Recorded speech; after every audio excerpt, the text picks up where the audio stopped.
Assalamualaikum warahmatullahi wabarakatuh. Alhamdulillahirrabbilalamin. Allahumma sholli ala sayyidina Muhammadin fil awalin wa fil akhirin wa fil nabiyyin wa fil mursalin wa fil mala'il a'la ila yaumiddin. Sahabat Salik, sahabat Gun, siang ini mari kita ngobrol mengenai perjuangan Salik dan para ahli thariqah, ahli hakikat, ahli marifatullah. Apabila ada yang berpendapat kali ini akhir-akhir ini, nah wong ngaji thariqat kok ngomongin dunya,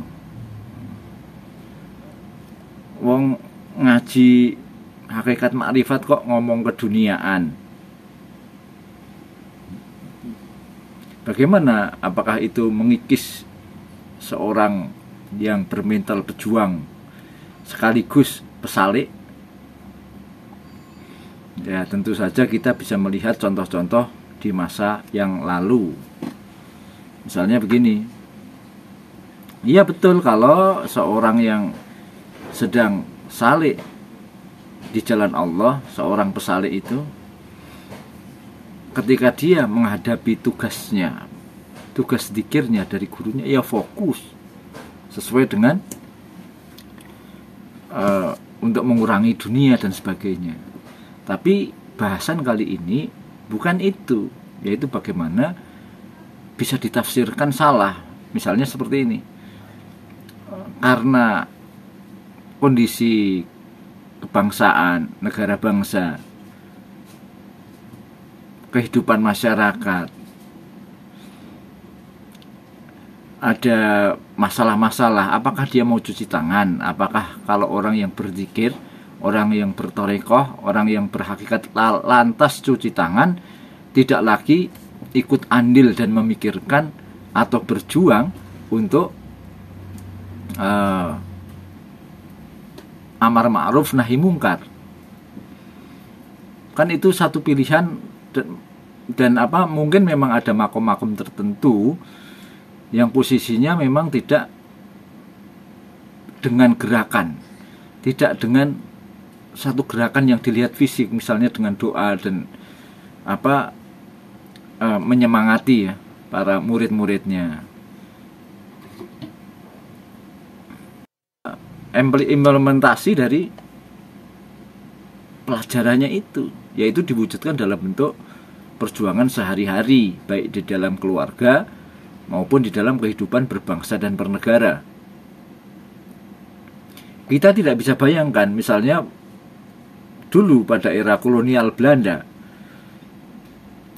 para solihin, para mursyid, para pengambil jalan thariqah ini tidak mengambil peran untuk berjuang. Mungkin hingga saat ini masih dijajah oleh Belanda, masih diduduki oleh kolonialisme Barat. Kita bisa mengambil bukti ya dari para pendahulu, para tokoh-tokoh awal, pembawa-pembawa thariqah ke Indonesia ini,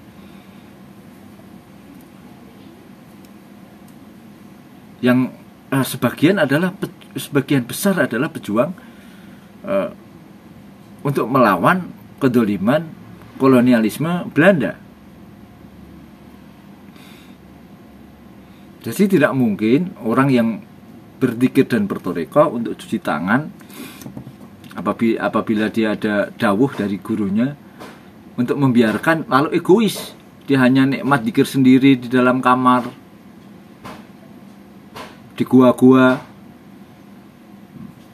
Tidak cukup seperti itu. Ada saatnya para orang-orang yang khusus ini dia turun gunung untuk membantu menegakkan amar ma'ruf nahi mungkar. Seperti kita mau perlihatkan contoh-contoh ya, contoh-contoh para pejuang Islam, para pejuang tokoh-tokoh Islam, sekaligus pengamal thariqah, sekaligus guru-guru mursyid membawa thariqah,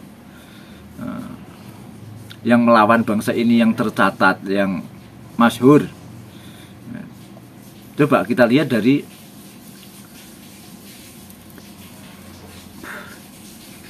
mulai dari kita lihat mulai dari misalnya dari Papua Barat, ada Kiai Mahmud Singgire, itu juga merupakan raja di daerah kerajaan Sekar, wilayah Fakfak ya.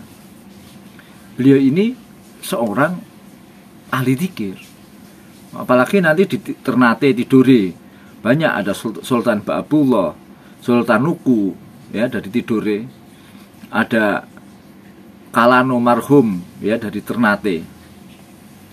Banyak sekali. Kalau dari misalnya dari Muna ada Syekh Abdul Wahid, ada Sugi Manuru. Dari Buton ya Sultan Himayatuddin Saidi. Makassar sudah masyhur Sultan Hasanuddin, Syekh Yusuf Al-Makassari.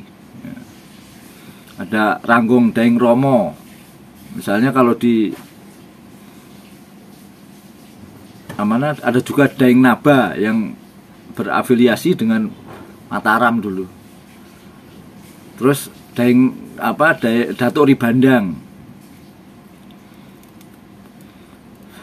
Mereka semua adalah tokoh-tokoh Islam, guru-guru Islam, guru-guru dzikir yang berjuang. Ada juga misalnya Datuk Ritiro dari Sulawesi Tengah, ya. Datuk Patimang, Datuk siapa namanya lupa, Manggirante misalnya, Tombolo Tutu. Ada juga Habib Idrus bin Salim Al-Jufri yang kemarin viral, dihina oleh itu Lek Fuad Pleret itu kan. Itu semua pejuang-pejuang melawan kedoliman penjajahan kolonialisme Belanda. Yang semua beliau ini ahli dzikir, ahli torekoh ya. Apalagi di Kalimantan banyak yang masyhur itu ya. Ada yang dari Habib misalnya Habib Abbas Bahasim ya. Ada siapa namanya, Tuan Guru Yanul Ilmi, Tuan Guru Anang Ramli Hakbati Bati ya. Itu banyak sekali di Kalimantan Selatan dari murid-murid Syekh Arsyad Al-Banjari. Yang dari Sumatera banyak juga, dari pembawa pembawa torekoh Satoriyah ya, gurunya Syekh Abdul Muhyi Pamijahan, yaitu Syekh Abdul Rauf Al-Singkili ya. Itu kan guru pembawa torekoh. Beliau juga melawan penjajahan Belanda, penjajahan Barat ya. Beliau guru besar dari mursid itu Syekh Abdul Rauf Al-Singkili. Ada juga misalnya Tuanku Imam Bonjol yang masyhur, Habib Muhammad Al-Habsyi Al-Palimbangi, Syekh Sulaiman Ar-Rasuli Al-Minangkabawi, dan banyak lagi ulama lain. Kalau di Jawa yuk banyak lagi di Jawa, tapi sudah banyak dibahas di Jawa. Misalnya Syekh Abdul Karim Al-Bantani, sudah jelas kan, itu pembawa torekoh Qadriyah wa Naqsabandiyah awal yang nanti menurunkan banyak murid, seperti misalnya dari Kiai Yarkasi, dari jalurnya Abah Tolhah Cirebon.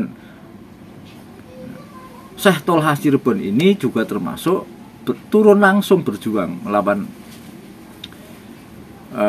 kekejaman penjajahan Belanda ya. Banyak sekali kalau di Jawa, hampir semua murid-murid beliau berjuang melawan penjajah. Walaupun beliau ahli dzikir, beliau pada saat tertentu harus turun gunung, tidak membiarkan begitu saja kedoliman di negerinya. Termasuk Mbah Khalil Al-Bangkalani ya. Beliau kan juga salah satu mursyid Qadriyah wa Naqsabandiyah, tapi juga memegang kemursidan yang lainnya. Ada Mbah Soleh Darat, coba Raden Asnawi, siapa? Banyak sekali yang dari Caringin Al-Bantani itu. Murid-muridnya dari Syekh Abdul Karim, anak-anak cucu muridnya dari yang ke Purworejo, ke Magelang, ke Purwokerto, Banyumasan, ke daerah Pekalongan, Brebes, ke Mbah Hasyim Asy'ari akhirnya misalnya, banyak sekali sampai ke pantai utara sebagainya. Beliau sebagian besar bermula dari ahli dzikir, yang kecuali beliau berzikir, beliau amar ma'ruf dengan doanya, dengan zikirnya, dengan wusul ilallah, beliau juga turun tangan untuk amar ma'ruf nahi mungkar. Jadi kalau ada pernyataan atau pernyataan dari orang-orang yang suka adu domba, yang diragukan keberpihakannya kepada Islam ini, namun sok pura-pura Islam ini, bahkan ada yang sok bergelar mursyid, tapi mursyid yang bagaimana tidak tahu, karena ada pernyataan-pernyataan yang membawa dampak adu domba. Nah, menurut saya kembali ke mursyid zaman dulu. Zaman dulu nggak kayak gitu, sesama muslim nggak adu domba, nggak pecah belah. Kalau ada satu kekurangan muslim yang lain, diingatkan, dinasihati, ada tabayunnya, bermusyawarah, bukan neng medsos, ya, neng medsos, derajatnya guru, mursyid kok neng medsos sih lo, ngompori sopo, setan tok isine, walaupun pakai imamah, apa iki? Kalau betul wusul ila Allah, insya Allah nggak kayak ngono, nggak kayak ngono, hati-hati. Kalau ada pernyataan sing dibentur ke antarane ulama dengan ulama, habaib dengan kiai, itu piye? Nah, kalau ahli thariqah tentu kan hanya dawuh dari guru. Nah, gurunya ini tentunya harus mengerti dan mengalami sejarah pemahaman politik, ya, pemahaman dawuh-dawuh dari para guru sebelumnya, mencontoh sejarah guru sebelumnya,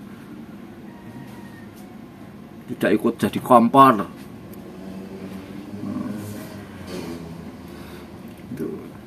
Hampir semua ulama-ulama yang melawan penjajahan Belanda dulu, mereka ahli dzikir, yang amar ma'ruf nahi mungkar, yang berani itu.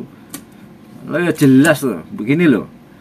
Wong sing jihad fisabilillah, sing berani berjuang tanpa mencari kedudukan, nyari posisi, nyari kursi, nyari bayaran, nyari duit, nyari kedudukan, nyari popularitas, itu sebagian besar rata-rata ya wong ahli dzikir. Nek wong sing sekolah golek ijazah, itu ya golek ijazah kan golek jabatan, golek duit, golek dunya. Nah, kalau ada ahli dzikir kok diem ketika ada kemungkaran, tidak amar ma'ruf nahi mungkar, ya kaya setan sing bisu. Ya minimal nek rawani, nek enggak berani ya diem ngono lho. Ora usah ngritik sing menyuarakan satu kebenaran. Apalagi tendensinya kalau itu hanya mencari nama, mencari posisi, mencari dana untuk membesarkan organisasinya. Wah, wis mbelek kabeh nek ngono.